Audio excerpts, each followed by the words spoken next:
Criminals are making between $600 million and $1.4 billion annually from catfishing on apps such as Tinder, Bumble, or even from social media platforms. But how do they do it? Let's have a look into it.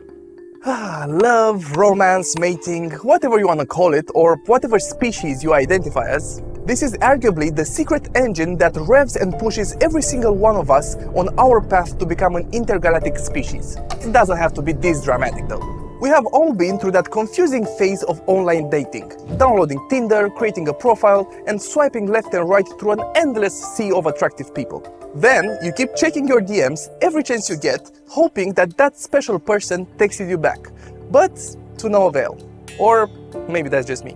The thing is that you should be careful because some people are not who they seem to be, in the sense that you might be actually talking to a person that is trying to make you fall in love with a fictitious girl or guy in order to send them money. This thing happens so often that the chances are that if you are single or not, and you went on any dating app, you must have come across or talked with one of those people. To some people, this might seem like a far-fetched concept, but in reality, it's not that hard to grasp. Catfishing on dating apps or websites is a widespread issue, affecting especially people who are lonely and seek meaningful connections. Online criminals exploit this vulnerability by creating fake profiles with attractive pictures, engaging in long, emotionally charged conversations that can span weeks, months, even years.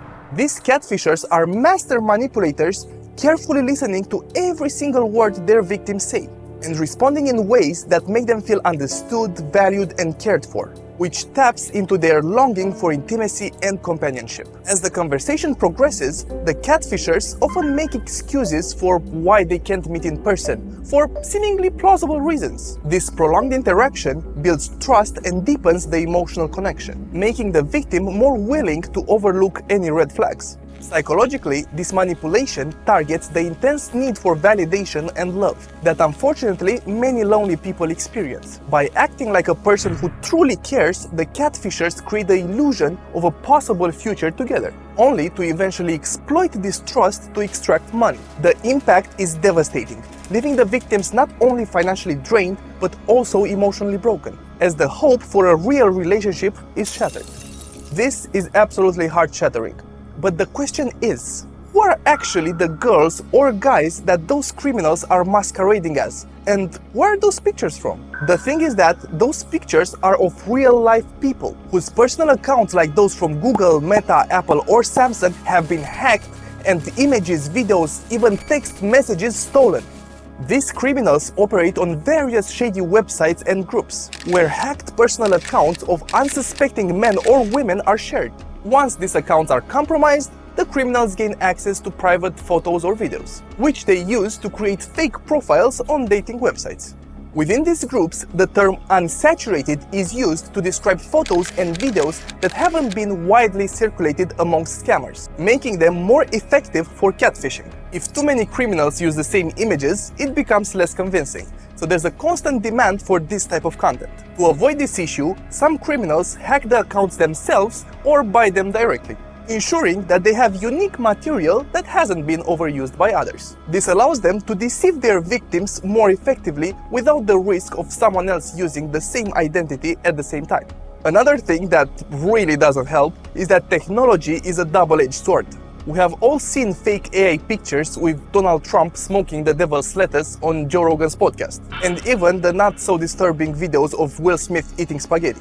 At the same time, our workload is greatly reduced by tools like ChatGPT, but scammers also have their life made easier by AI because now they can generate realistic photos and videos of anyone. What is really shocking is that many of these criminals become so successful that they can't keep up with the sheer number of accounts they created. To handle this, they often resort to posting jobs within their criminal networks, seeking others to help manage these fake profiles. This collaborative effort obviously makes their scheme more efficient and profitable. What started as a one-man job became a criminal enterprise capable of generating thousands, hundreds of thousands, maybe even millions of dollars. Now, these criminal enterprises have a long game and a short game. In the short game, they will create a fake profile, start talking to the victim, and sell them some peach or aubergine pictures for some tens or hundreds of dollars. But this is amateur work. this is not how you make real money. You have to play the long game. Real money is made through emotional, long-term manipulation, as we said before. There are tens of stories with men and women who constantly sent money to their match on these dating apps. For example, this story from the HSBC website is about Marjorie. 2 years after her husband died, Marjorie decided to use dating apps for the first time, where she met Gerald. Gerald has his own electricity company and he was working at a big project in Dubai. They talked for a few months and then Gerald had a cash flow problem and he needed some help.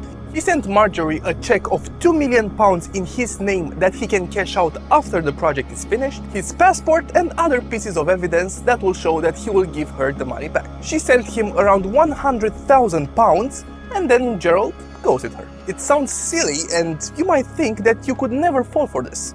But when you're emotionally vulnerable, you might want to believe that there is a person there who understands you and cares for you.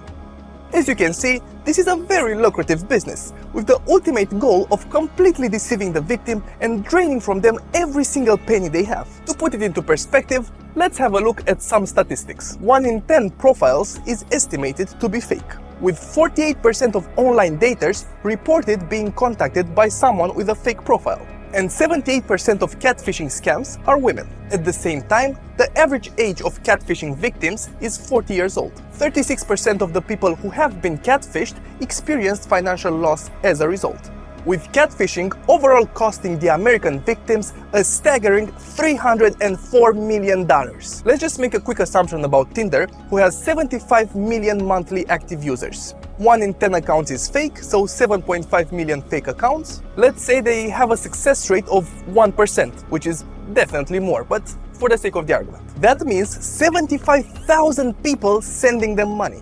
If on average they are getting around $100 per month from every person, that is a staggering $7.5 million per month. Damn. Oh, and that's just from Tinder. As technology advances, so do the methods of the scammers, making it increasingly difficult to distinguish between genuine connection and malicious deception. The emotional and financial toll on the victims is immense, as their desire for companionship is exploited for monetary gain. It's crucial to anyone, particularly those vulnerable to loneliness, to stay vigilant, educate themselves, and recognize the red flags that could indicate that they are being targeted. It's extremely important to always be on the lookout for anything that raises suspicion. Stay safe online. Now, don't forget to like the video, smash the subscribe button, ding dong the notification bell, and leave a comment down below and tell us if you've ever been catfished. Also, our latest 2 videos are right here. Bye!